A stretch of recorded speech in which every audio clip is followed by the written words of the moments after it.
los he recopilado en uno solo a los trabajos prácticos. El trabajo práctico ya lo hemos resuelto, ya lo hemos conversado en una consulta pasada, que preguntaban cuáles eran los componentes de la situación comunicativa.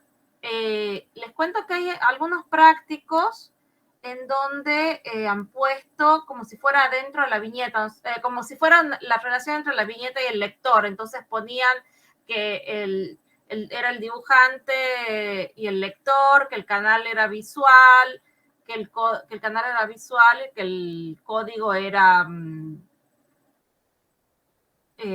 no me acuerdo, icónico, bueno, así, una cosa así habían puesto. Está hecho, y eso lo hemos conversado en la práctica, en la consulta, que estaba hecho para pensar qué está pasando ahí adentro, porque era la situación comunicativa. Lo que se han confundido, pero han puesto todo de una manera que igual se entiende, se lo hemos hecho pasar por bueno, pero fíjense ustedes que no había... ahí, digamos, lo que lo habían puesto, que tenía sentido las tres cosas, lo hemos corregido manualmente con la profe y se lo hemos hecho pasar porque estaba bien. De todas formas, nosotros habíamos dicho acá en clases que íbamos a hacer así, y el canal era visual. Audiovisual, perdón. Porque era lo que estaba pasando ahí adentro. Después teníamos un verdadero o falso. Yo todas las respuestas correctas también se las pongo todas juntas en un Power. La comunicación humana no ha variado a lo largo del tiempo, es falso. Un organismo puede desarrollarse en solitario, era falso. Comunicar significa formar parte. La comunicación es una disciplina científica.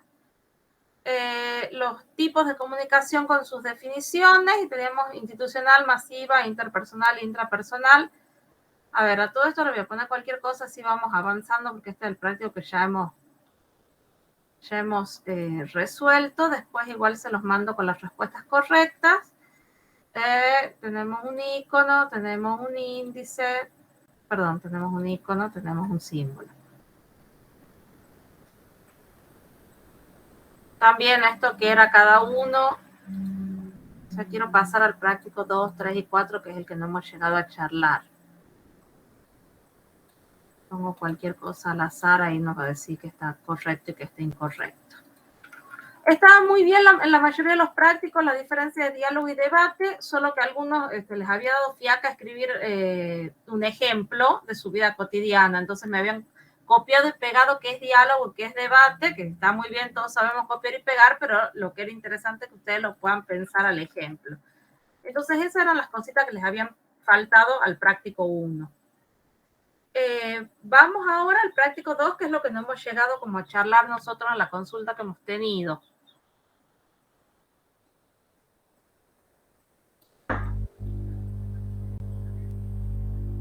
Los que van entrando se van silenciando cuando entren, si no hace mucho eco, y cuando quieran hablar sacan, digamos, el silencio y conversan.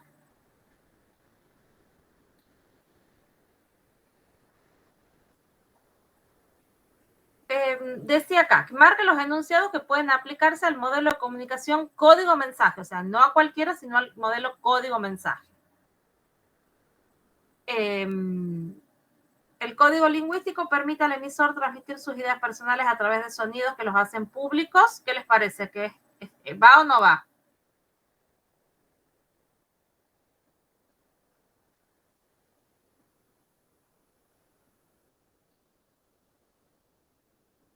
Aburridísimo si entra el chico de la consulta para que hable yo sola. Sí, profesora, sí va. La comunicación se produce cada vez que dos o más sujetos se encuentran en un mismo sitio y tiempo. Sí. Sí.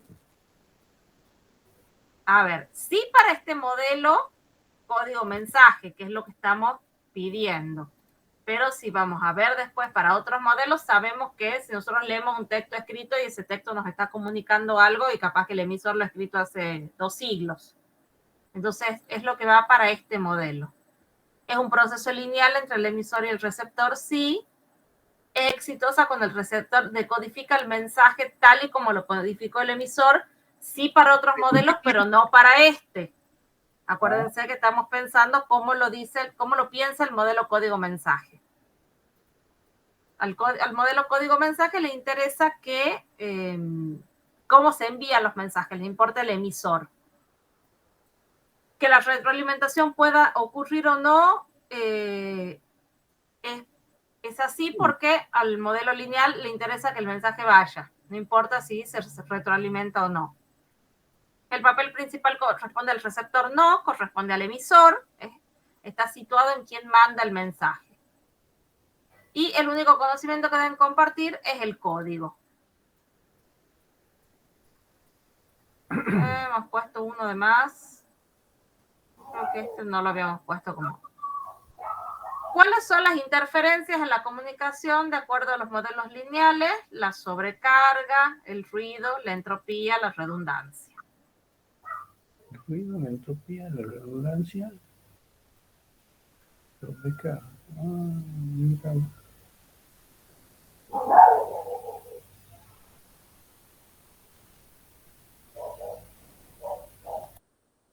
Eso lo vemos. A ver, vuelvo al Power. Me dicen complicado, vuelvo al Power donde... Acá, dejo de presentar y vuelvo a presentar el Power.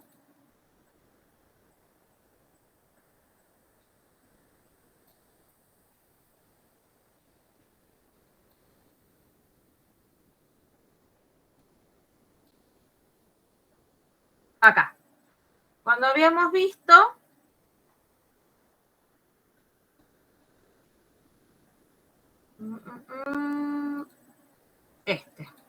Habíamos visto los modelos de comunicación. Decíamos que este es un esquema básico de comunicación y que de este esquema básico de comunicación íbamos a pensarlo en 3 diferentes modelos.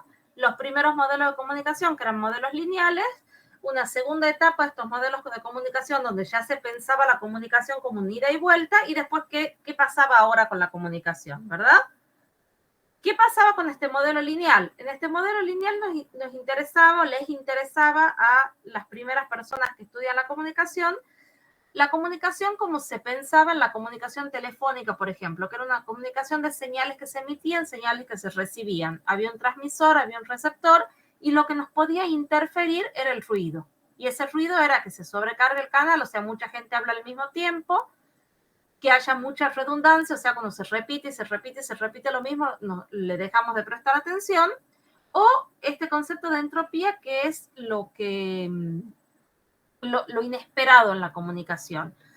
Lo bueno de una comunicación es que haya un equilibrio entre lo que es redundante y lo que es entrópico, pero cuando ya es muy redundante o muy entrópico, se considera ruido, o sea, ya sea porque entiendo todo, ya no me importa, o porque no entiendo nada, ya no me importa. En cualquiera de los dos extremos ya no prestamos atención y esa conversación se transforma en un ruido de fondo. Entonces, las fuentes de ruido, sobrecarga, esto, todo el mundo habla al mismo tiempo, redundancia, ven esta publicidad de Coca-Cola y como Coca-Cola, Coca-Cola, Coca-Cola, siempre las publicidades suelen tener un margen de redundancia, y la entropía, que es esto, lo imprevisible. Acá yo les había puesto también un ejemplo para que ustedes vean lo redundante y lo entrópico. Esto creo que ya lo habíamos visto en una consulta. ¿Dónde ven ustedes que redundan cosas?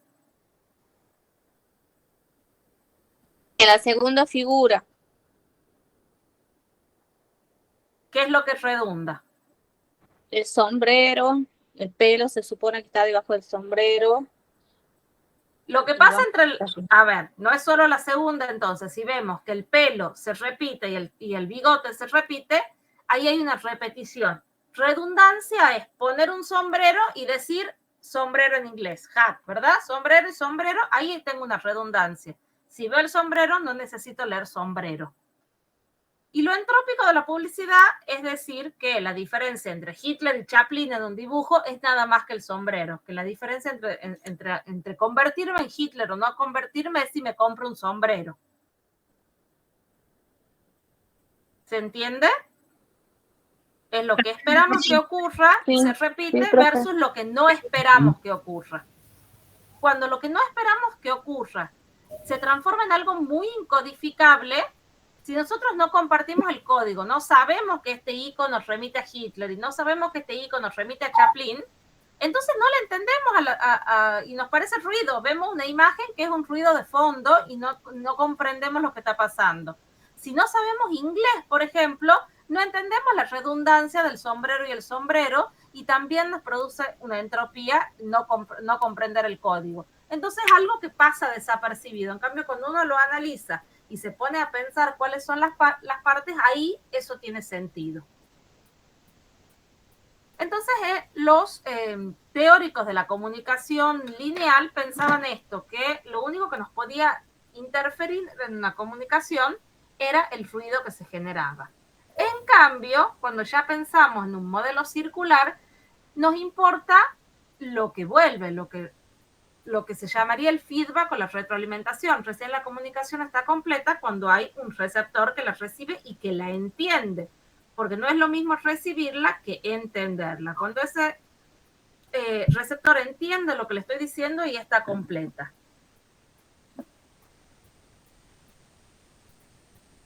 Y a este modelo donde se retroalimenta también se le ha venido incorporando más cuestiones. O sea, cuando vienen los teóricos del modelo lineal, primero plantean el modelo y después vienen otros teóricos por detrás y empiezan a desarrollar más lo de las interferencias.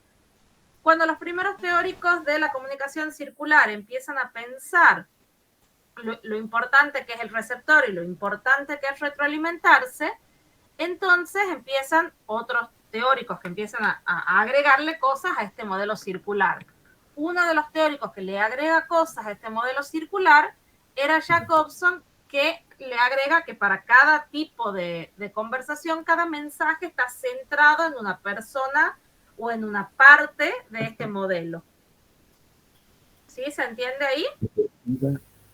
Sí, profe. Sí, sí. Tengo como un problemita con la escucha, tengo un problemita con el ruido y el feedback porque hay como algún micrófono que está haciendo eco, hablando de redundancias y ruidos. Bueno, ¿qué dice Jacobson? Jacobson lo que nos decía era que había distintas partes de la comunicación que iban a ser los ejes de ese mensaje. Entonces, cuando mi mensaje estaba pensado en el mundo exterior era referencial, cuando estaba en el mundo interior era expresivo. O sea, eso es lo que va planteando Jacobson para pensar cuáles son los tipos de mensajes que hay y cómo el receptor va a decodificar eso que ha dicho el emisor. Entonces, si el emisor me trata de convencer de algo, entonces ese lenguaje tiene una función apelativa. Si el emisor se ha centrado en decir las cosas de manera muy linda, entonces la función de ese mensaje es poética.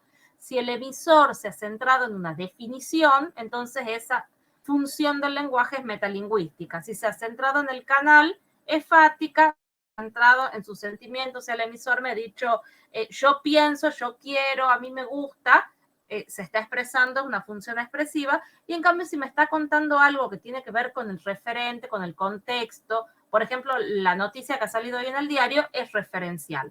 Eso es lo que le agrega Jacobson a la comunicación. Igual esto también son cosas como para que ustedes las aprendan, no va a ser así de puntual una pregunta de parcial. Era para entender bien la profundidad de los mensajes en la comunicación. Lo mismo que Roland Barthes, que esto también es algo como que les ha costado un poco a los prácticos, cuando empieza a hablar que los mensajes tienen dos significados siempre, lo denotativo y lo connotativo, o sea, lo que queremos decir y lo que decimos. Por ejemplo, si yo digo llueve, mi significado denotativo es llueve, la palabra llueve. No hay nada más que eso, lo que significa en el diccionario la palabra llueve. En cambio, mi significado connotativo de llueve es, por ejemplo, decirle a mi marido que lleve un paraguas, que saque una campera, que saque la ropa de la soga. Todo eso ya tiene que ver con lo no literal, con lo subjetivo, con lo que algo quiere decir.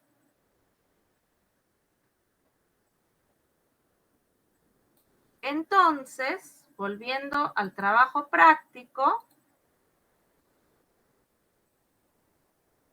¿cuáles son los tipos de ruido? Esto, la sobrecarga, el ruido, la entropía y la redundancia. Después nos pedía que marquemos los enunciados que pueden aplicarse al modelo circular, o sea, ya no es al lineal, ahora vamos con el circular. No es necesario que se produzca la retroalimentación, falso. Ya sabemos que el circular, lo que lo hace ser circular es que circulen las cosas, que se alimenten unas a otras. El papel es del emisor, falso es del receptor. Se termina cuando alguien recibe la información. Los mensajes deben ser transmitidos en un sistema de convenciones explícitas. Esto es verdadero siempre. O sea, hay que compartir el código. Para este modelo es imposible no comunicar. No, eso viene en modelos posteriores. Y el papel principal corresponde al receptor. Es así. O sea, no sé por qué se selecciona 4, ahora seleccione 2. Ahora nos pedía esto, que vinculemos los componentes con Jacobson. Entonces, cuando queremos persuadir, es conativa o apelativa. Cuando queremos comprobar el funcionamiento del canal, ¿dónde íbamos más allá? Acá, con esto. Cuando queremos, es fática. ¿Dónde está fática? Acá era la primera, con razón no la he encontrado. Cuando expresamos sensaciones, emociones, sentimientos, emotiva. Cuando reflexionamos sobre el funcionamiento del código verbal o damos definiciones, es metalingüística.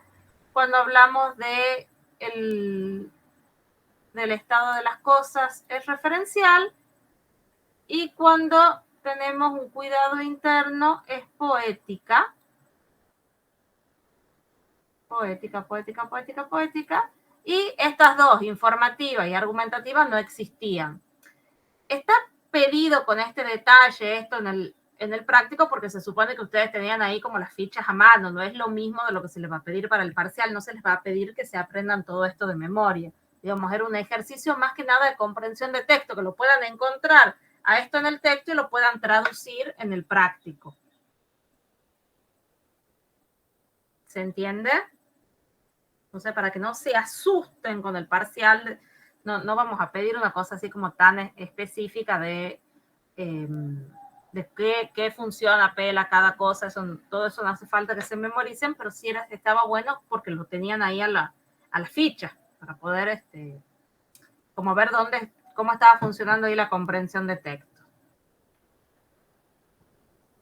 Acá era la misma pregunta, pero en vez de contarle la definición, les decía directamente que sobre una frase. Y acá sí vamos a la redundancia y la entropía, que es lo que acabamos de ver ahí en el ejemplo. Por lo general las publicidades, y por eso son tan lindas las publicidades para usarlas de ejemplo, tienen las dos cosas. Necesitan redundar en el producto para que la gente se acuerda qué es lo que quiere comprar después de haber visto la publicidad, y tienen que tener un elemento sorpresa para que nos cautive, para que le prestemos atención. Lo mismo el humor. El humor se trata de eso, hay como una repetición hasta que deja de haber una repetición y pasa algo inusual, y esa cosa inusual es lo que nos hace gracia.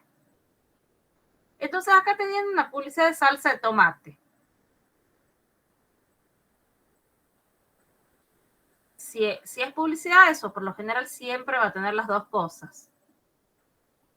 Y nos preguntaba, ¿tiene redundancia porque se repite la marca y la imagen de los tomates? Sí, tiene redundancia por eso. No tiene redundancia, es falso, o sea, sí era redundante, sea tomate, la marca tiene un tomate por todos lados. Y después sea tiene entropía porque los tomates naturales simulan la forma del envase del producto, también. Y acá no tiene entropía porque la imagen se corresponde con el producto. No se corresponde. No compramos un montón de tomates en forma de botella cuando compramos una botella de ketchup. Y acá nos pasaba lo mismo, de estas publicidades, yo habíamos puesto ahí como una aclaración a los trabajos prácticos. Es una publicidad sobre el sistema de estacionamiento del Parque Asís y lo que me quiere decir esta publicidad es que es tan bueno el sistema que el puercoespín se puede estacionar entre dos bolsas sin romper la bolsa y que se mueran los pececitos. Y acá nos decía, ¿tienes redundancia porque se repiten los peces? Sí, hay muchos peces. Pez. Podríamos haber puesto una sola bolsa con un solo pez y se entendía igual, y tenemos 3 bolsas con 3 peces. También tiene redundancia porque se repite la marca con el logo. Tiene redundancia porque los peces están en el agua, no. Digamos, si bien es una obviedad, no es redundante, no es repetitivo. No tiene entropía porque es previsible que el erizo pueda romper las bolsas, también eso era falso. ¿Tiene entropía porque en medio de una línea de iguales aparece un elemento diferente? Sí. Y tiene entropía porque compara la precisión del sistema de estacionamiento con un erizo estacionado prolijamente entre la bolsa de agua de peces. Entonces esas eran las respuestas correctas en ese práctico. ¿Qué pasa acá?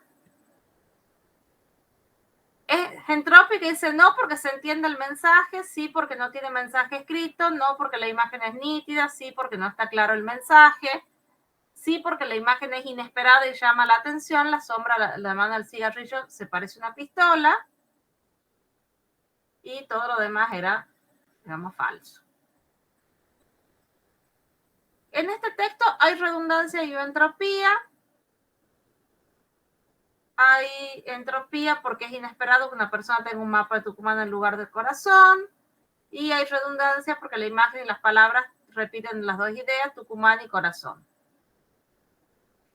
Y esta ya la habíamos respondido en el campus. Ahí están todas las respuestas correctas en el campus.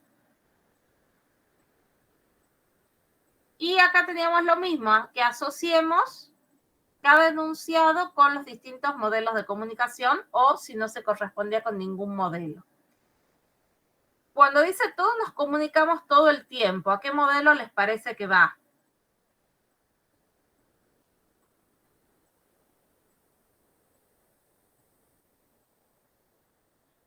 Voy a buscar de vuelta. Modelos actuales.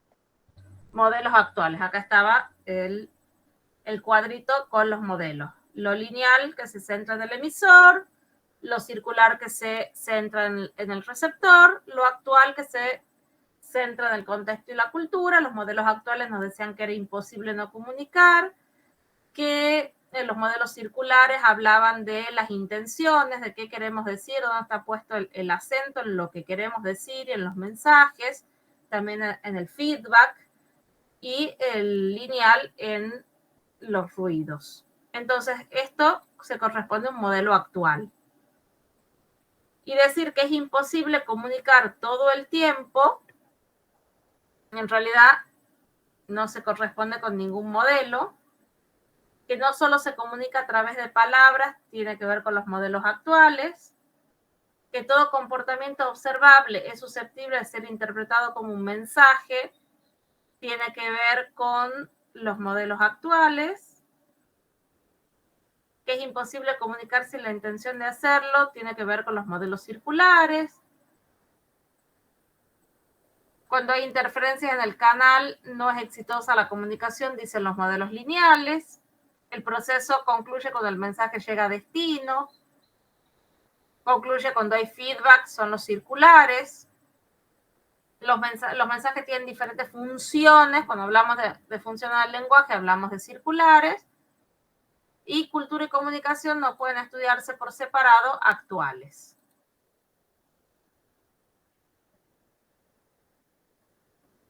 Eso era, digamos, lo que tenían como práctico 2. O sea, hasta acá, digamos, hasta este cuadrito acá donde tenían como la diferencia de los modelos. Y después tenían el siguiente práctico, ya era de las teorías de la comunicación, porque por un lado hay modelos, y los modelos son estos gráficos de cómo es el flujo de la comunicación, y por otro lado son las escuelas de pensamiento que han ido estudiando a la comunicación y qué ideas sobre la comunicación especialmente sobre la comunicación de masas, han ido pensando estas escuelas de comunicación. Cuando hablamos de modelos, por lo general estamos pensando más en la comunicación interpersonal, ¿no? O sea, hay un emisor y un receptor. En cambio, cuando pensamos en las teorías, ya son teorías que abarcan a los medios de comunicación, a la comunicación masiva, a la comunicación mediada, o sea, ya va más allá de dos personas que se están comunicando. De estas teorías de la comunicación, hemos visto como muy, o sea, si bien la ficha parece enorme, en realidad es muy breve para lo que es la historia de las teorías de la comunicación.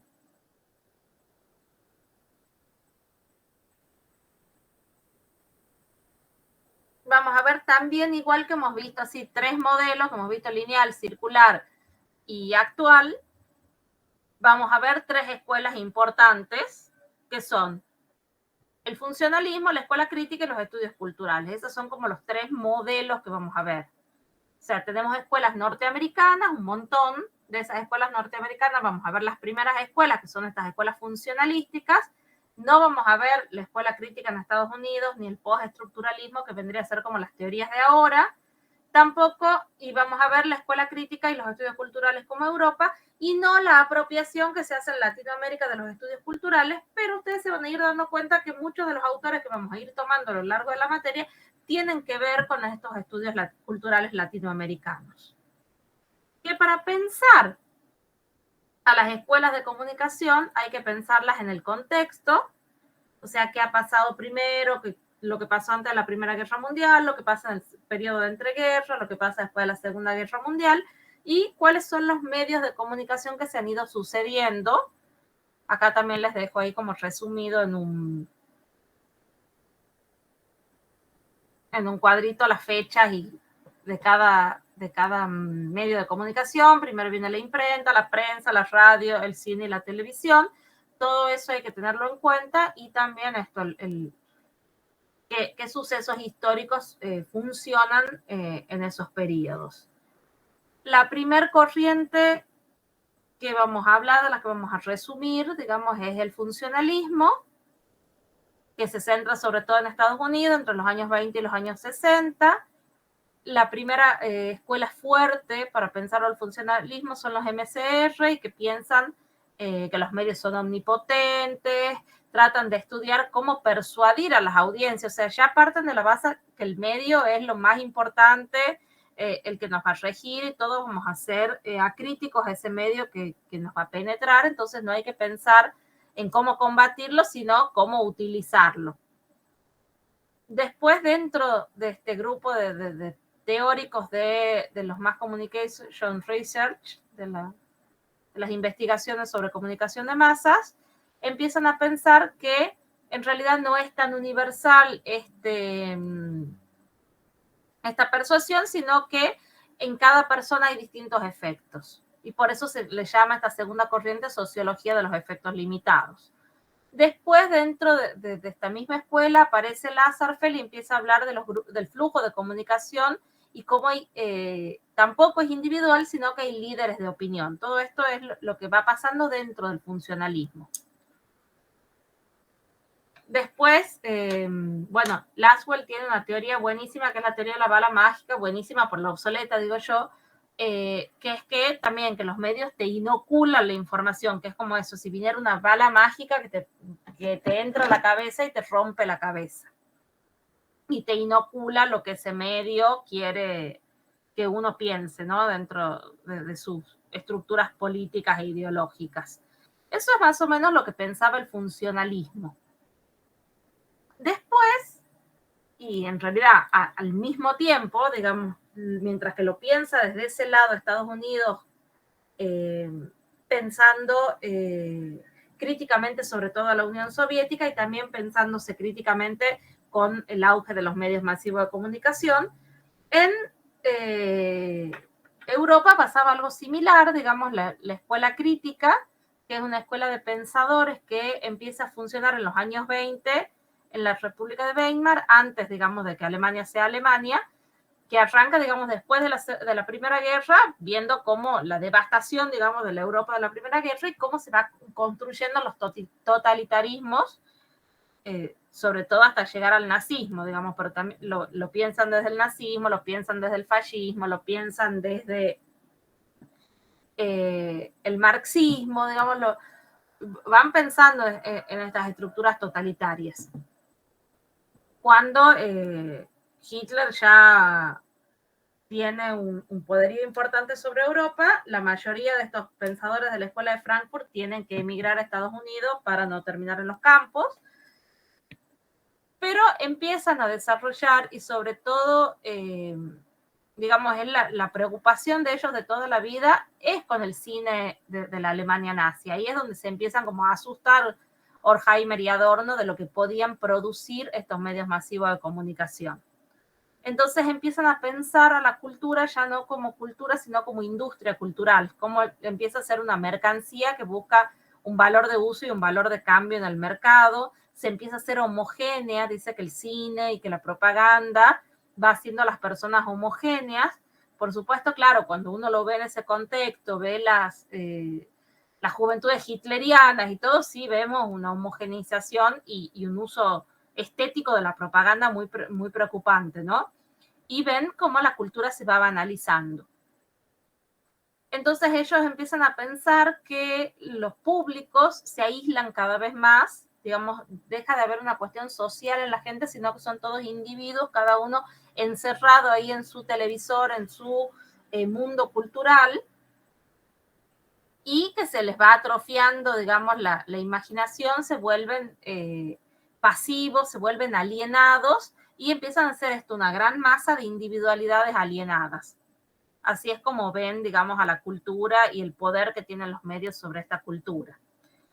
Ya una vez emigrados, digamos, una segunda generación de los estudios culturales, de la escuela crítica, ya desde Estados Unidos y sobre todo afincados en la Universidad de Columbia, empiezan a pensar a la comunicación desde el campo estadounidense, y ahí se destaca Habermas, que habla de la teoría de la acción comunicativa, que ya empieza a ver la importancia de la comunicación y de los signos lingüísticos por sobre la importancia como sagrada o ritual que podía tener en su principio la comunicación, que ya uno no se comunica por el rito de comunicarse, sino que se comunica por la pulsión hacia los signos.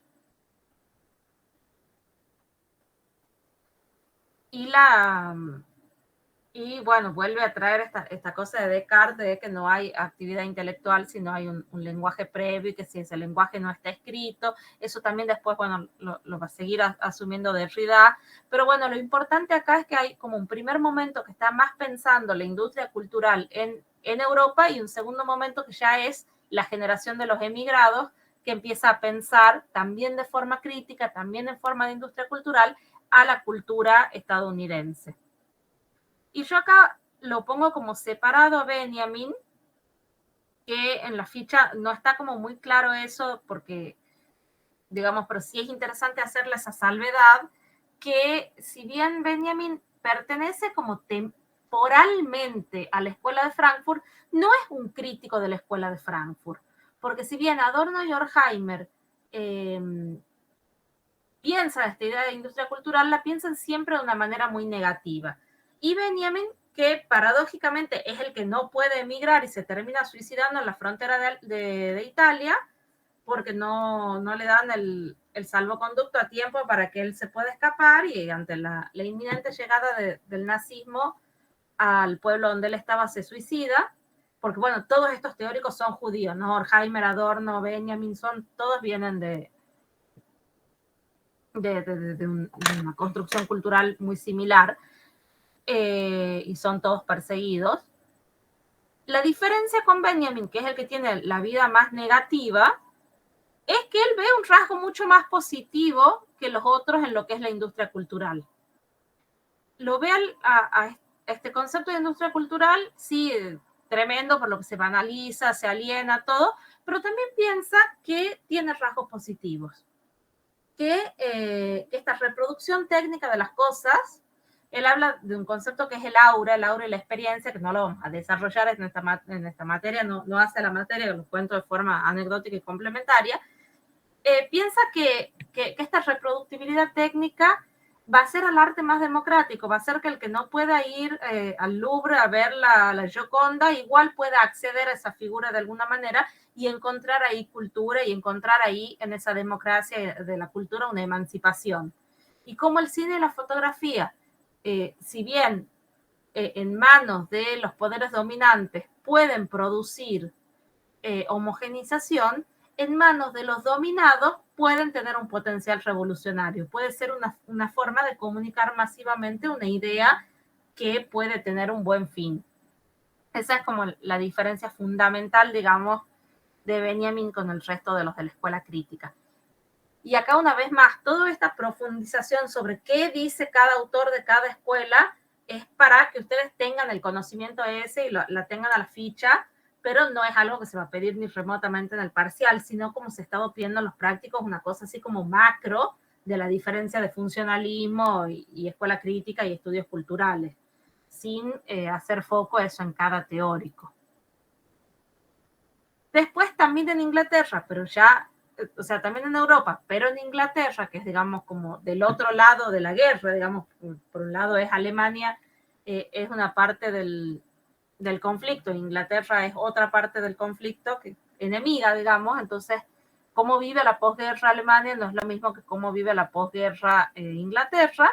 Inglaterra empieza a desarrollarse todo este modelo neomarxista, donde son todos gente que viene también de un extracto social popular de la clase trabajadora y que pueden estudiar gracias a ciertas becas y a ciertos programas del Estado.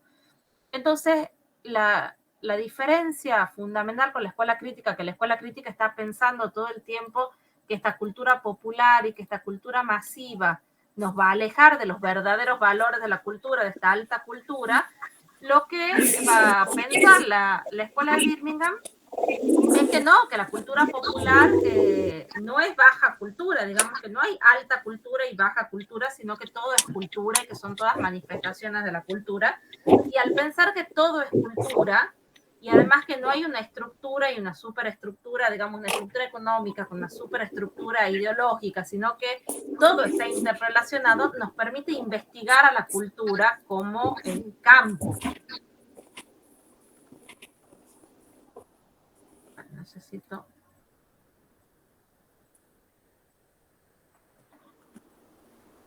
Voy a hacer un parate para silenciar. Ahí está.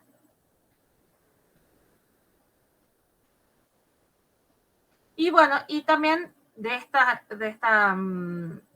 estudios culturales hay reapropiaciones por todo el mundo, y hay una reapropiación en Europa, hay una reapropiación en Estados Unidos y hay una gran reapropiación en Latinoamérica, que esto también se los pongo como bien cortito a las reapropiaciones ahí en el Power. Pero nos interesan como estos 3 grandes grupos. Y ahí sí,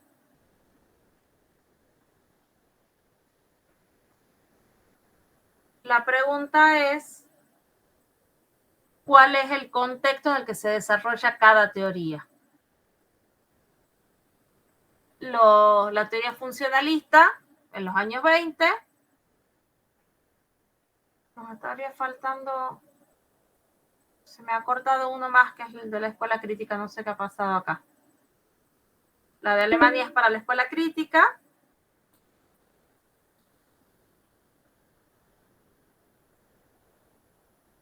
Perdón. Después de la Segunda Guerra Mundial son los estudios culturales. En Estados Unidos son los más media y en Inglaterra los estudios culturales. Y acá hay uno que me está faltando, que era la escuela crítica, que era donde decía Alemania y 1920. Después dice, señala las características del emisor y el receptor según las teorías. Si el receptor está alienado y sin capacidad crítica, escuela crítica. Si el medio de comunicación está al servicio de la propaganda, escuela crítica. Si el receptor es manipulado, más media, si los medios de comunicación intervienen en la construcción de hegemonía. Disculpe, profesora. Sí. Con respecto a donde dicen medios de comunicación al servicio de la propaganda y publicidad, yo puse teoría funcionalista. Bueno, es que también ¿Puede estaba ser? hecho así, pero también sí. En realidad los que Ok. están más asustados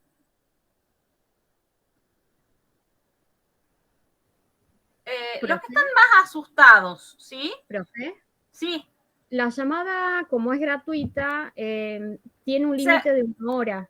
Entonces se Sí. va a cortar de manera automática en 9 minutos. Y ahí entramos de vuelta con el mismo link. Perfecto. ¿Qué pasa con esto?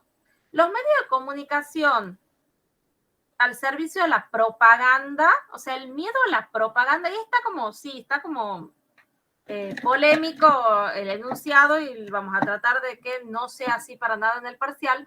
Lo que tiene que ver con la propaganda, y acá vamos a pensar la diferencia entre propaganda y publicidad. Publicidad es cuando yo quiero vender un producto, tiene más que ver con el capitalismo, y la propaganda tiene mucho más que ver con lo político. Los que le tienen pánico a la propaganda es la escuela crítica. O sea, Adorno y Horkheimer están viendo, piensen en toda la propaganda del cine del nazismo, ¿no? Están viendo así cómo se descuelgan las banderas con las esvásticas por todas las ciudades y cómo empieza a ser una buena idea para toda la gente que vivía en paz con sus vecinos, empieza a ser una buena idea exterminarlos, o sea, porque el nazismo no solo, digamos, asesina judíos, también partisanos, gitanos, homosexuales, personas con discapacidades mentales o físicas, o sea, cómo esta construcción de la raza aria y de la raza superior va haciendo que la gente empiece a pensar que es una buena idea que lo maten al vecino. Entonces, ese pánico a cómo el medio de comunicación se pone al servicio de la propaganda tiene más que ver con la escuela de Frankfurt. La teoría funcionalista tiene más que ver con cómo nos persuaden y cómo nos van manipulando y cómo nos van influenciando para vendernos cosas y para dejarnos tontos en la casa viendo reality show. Cómo la vida empieza a pasar por los medios de comunicación y las personas se empiezan a desdibujar en los medios, pero tiene mucho más que ver con la sociedad de consumo. Bien, ¿Se perfecto. entiende? ¿Hay una diferencia? Sí, entonces ese sería más para la teoría crítica. Y entonces quedaría para la teoría funcionalista la última, medios de comunicación como instrumento del sistema capitalista en manos En de la manos de clase. la clase Perfecto, dominante. perfecto. Gracias. Porque la escuela de Birmingham, digamos, tiene esta idea de la reapropiación de la teoría marxista, pero en ningún momento abandona la teoría marxista. Empieza a pensar que la estructura que es económica y la superestructura que es ideológica no están tan cuadriculadas, sino que hay ideología en las fuerzas de producción y hay fuerzas de producción en la cultura. O sea, si nosotros tenemos puesta una remera, esa remera no solo es producto de los factores de producción de la industria textil, sino que alguien ha tenido una idea sobre el color, sobre el diseño, sobre la moda. Entonces, que toda esa ideología está puesta en la forma de producción. Ahí es donde hay una reapropiación del marxismo, pero la escuela de Birmingham nunca abandona el marxismo, entonces sí va a pensar que los medios de comunicación forman parte de este entramado del sistema capitalista.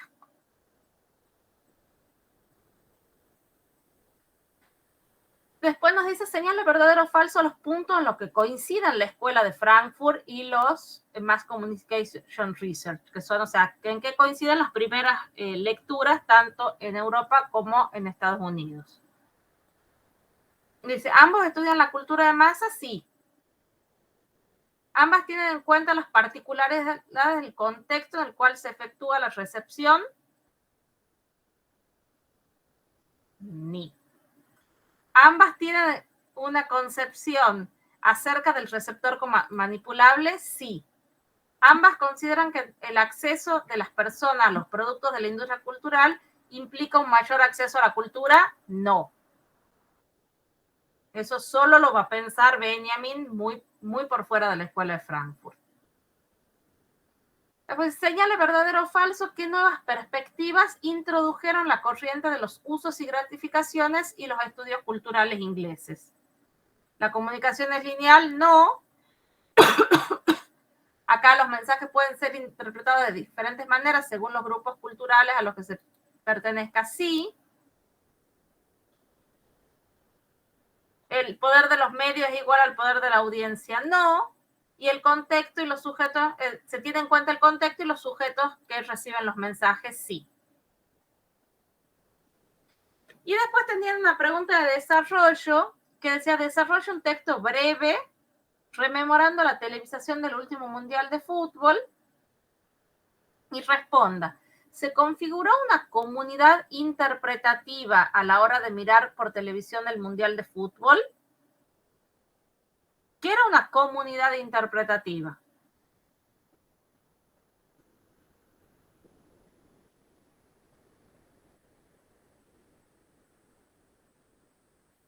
¿Se acuerdan?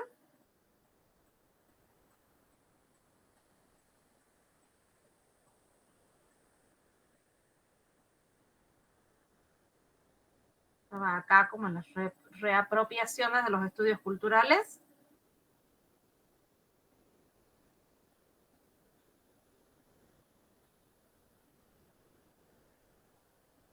Silencio.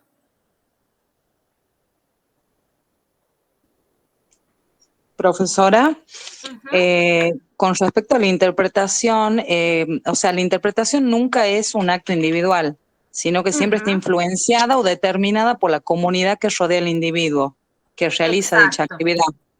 Pero así como no es individual, sí, tampoco es universal. O sea, no es que todos vamos a interpretar lo mismo en todos los países, en todos los contextos, sino que van a ser nuestros pares los que conforman, digamos, nuestra configuración cultural, la comunidad que va a interpretar de la misma manera que nosotros. O sea, el partido de Argentina, México, no se vive de la misma manera en Argentina que en México. Entonces, ¿se configura una comunidad interpretativa? Sí, la comunidad de los espectadores de ese partido en este contexto, en este país, y además, y también en otros países, pero de argentinos exiliados que veían el partido y que a su vez se iba reconfigurando por las redes sociales. ¿Qué factores lo configuran? Bueno, lo configuran esto, como una estructura cultural similar que tiene que ver con esta difusión de la cultura, por ejemplo, con los medios masivos de comunicación, con las redes sociales, y qué relaciones de poder se ponen en tensión.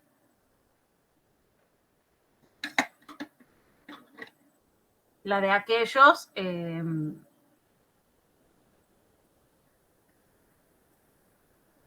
usuarios que tienen acceso a la comunicación, a ver el partido, a ciertas asimetrías culturales y asimetrías tecnológicas para poder moverse dentro de esta comunidad.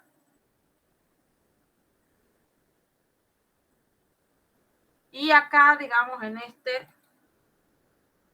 todas estas cosas las podían leer en este análisis sociológico que hacen del evento, sí. Dale, bueno, salgamos y volvamos a entrar y arrancamos ya con el práctico en el nuevo. Profe, pero